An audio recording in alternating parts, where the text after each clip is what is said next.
Shalom saudara, Beth Midras kita hari ini terambil dari Yosua pasalnya yang kelima, ayat yang pertama sampai dengan 12. Tetapi saya akan membaca dari ayat yang ke-8 sampai dengan 9 saja. Demikianlah kata Tuhan bagi kita. Setelah seluruh bangsa itu selesai disunat, maka tinggallah mereka di tempatnya masing-masing di perkemahan itu sampai mereka sembuh. Dan berfirmanlah Tuhan kepada Yosua, hari ini telah kuhapuskan celah Mesir itu daripadamu. Itulah sebabnya nama tempat itu disebut Gilgal sampai sekarang. Saudara, tema yang akan kita renungkan adalah sunat. Untuk apa sih sebenarnya? Saudaraku, suatu kali ada orang muda yang bertanya kepada saya, "Loh, hari ini sunat itu untuk apa? Boleh nggak kalau saya tidak bersunat?" Ini seorang pria yang bertanya. Saudaraku, dalam konteks perang perebutan tanah Kanaan, sangat tidak masuk akal untuk melakukan sunat kepada prajurit laki-laki Israel. Orang Kanaan jelas akan menggunakan kesempatan dalam kesempitan untuk membinasakan umat Tuhan yang sedang dalam kesakitan karena sunat. Namun saudara, ayat yang pertama menjelaskan bahwa semua raja orang Amori sudah tawar hati dan hilang semangat ketika mendengar kehebatan Tuhan orang Israel. Nah, pertanyaannya saudara, mengapa umat Israel itu perlu disunat? Yang pertama saudara, untuk menggenapi perjanjian Allah dengan Abraham, nenek moyang mereka. Karena sunat adalah tanda perjanjian. Sunat adalah tanda keumatan dari Israel. Dan yang kedua saudara, kesakitan dan ketidakberdayaan saat luka sunat belum pulih mengajarkan ketergantungan mereka kepada Allah. Sunat menjadi tanda penyerahan mereka kepada Tuhan yang menjadi sumber pertolongan mereka. Secara teologi saudara, memberi diri disunat zaman itu adalah pernyataan ketidakberdayaan diri di hadapan Allah, diiringi dengan penyerahan total ke dalam belas kasih-Nya. Yang ketiga, sunat itu untuk menghapus celah Mesir. Ada beragam tafsiran mengenai celah Mesir. Salah satunya adalah ketika umat Tuhan karena hukuman Tuhan harus mengembara tanpa arah di padang gurun selama 40 tahun sampai satu generasi habis. Tentunya orang Mesir mengolok-ngolok Allah Israel bahwa Allah Israel tidak sanggup dan tidak mampu untuk membawa Israel ke tanah perjanjian. Karena itu Allah membinasakan mereka di padang gurun. Tetapi saudara, sekarang telah terbukti bahwa Tuhan sanggup dan akan membawa mereka masuk tanah perjanjian. Yang keempat saudara, di dalam sunat ada darah yang tercurah. Dan darah itu adalah simbol keselamatan bagi umat Tuhan.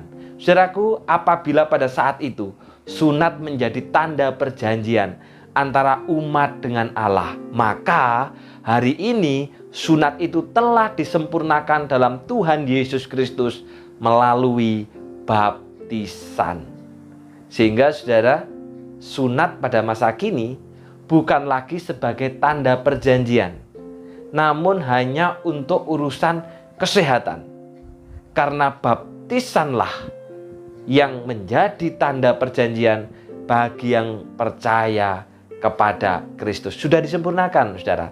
Kalau dulu sunat hanya untuk orang laki-laki, saat ini baptisan itu baik kepada laki-laki maupun juga kepada perempuan. Di dalam sunat ada simbol darah yang menyelamatkan. Di dalam baptisan lewat air yang merupakan simbol daripada penyucian. Oleh karena kematian dan kebangkitan Tuhan, kita dipersekutukan dengan Tuhan. Karena itu sudah digenapi di dalam baptisan. Oleh sebab itu saudara, mari kita yang sudah dibaptiskan, setialah dengan janji setia yang sudah kita ikrarkan di hadapan Tuhan dan jemaat-Nya.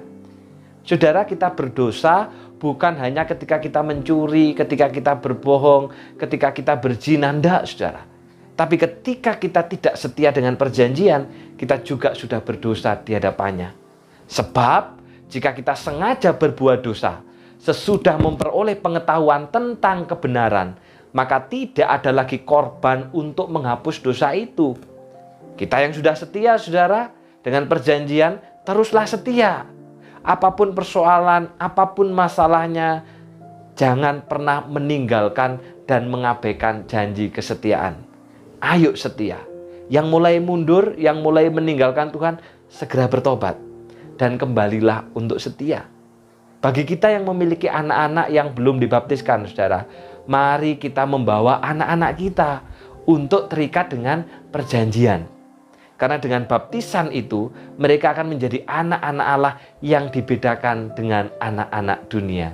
Demikian juga, saudara, yang sudah dibaptis namun belum disidi atau belum diteguhkan baptisannya, ayo dorong dan dampingi mereka untuk ikut kelas katekisasi, untuk diajar, saudara. Baptisan bukan hanya untuk mendapatkan kartu yang dapat dipergunakan untuk berbagai keperluan, namun baptisan adalah tanda perjanjian. Dan kesetiaan adalah bukti bahwa kita terikat dengan perjanjian itu. Tuhan memberkati. Selidiki aku, lihat hatiku, apakah ku sungguh mengasihimu, Yesus, Kau yang Maha Tahu dan menilai hidupku. Tak ada yang tersembunyi bagimu. Selidiki aku, lihat hatiku, apakah ku sungguh mengasihimu, Yesus, Kau yang Maha Tahu dan menilai hidupku. Tak ada yang tersembunyi bagimu. Lah ku lihat kebaikan-Mu yang tak pernah habis di hidupku. Ku berjuang sampai akhirnya Kau dapati aku tetap setia.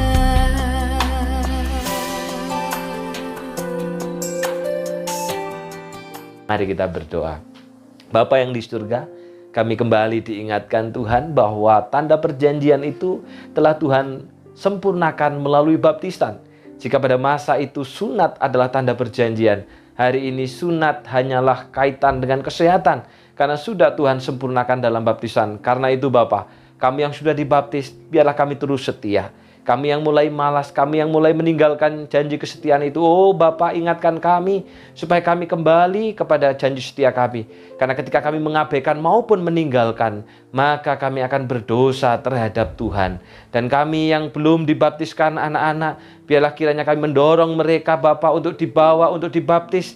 Baik itu baptisan anak maupun juga baptisan dewasa, supaya mereka terikat dengan perjanjian, dan kami orang tua mendampingi mereka di dalam proses katekisasi dan pembelajaran.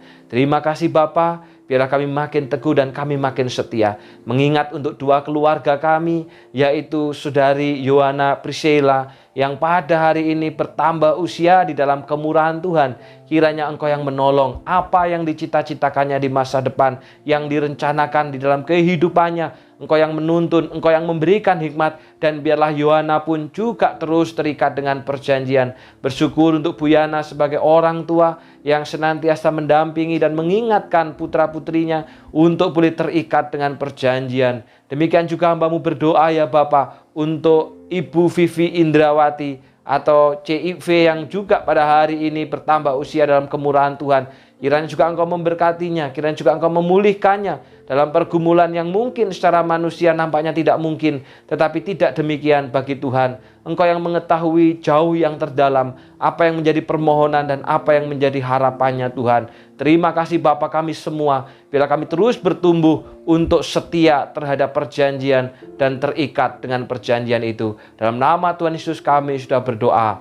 Amin.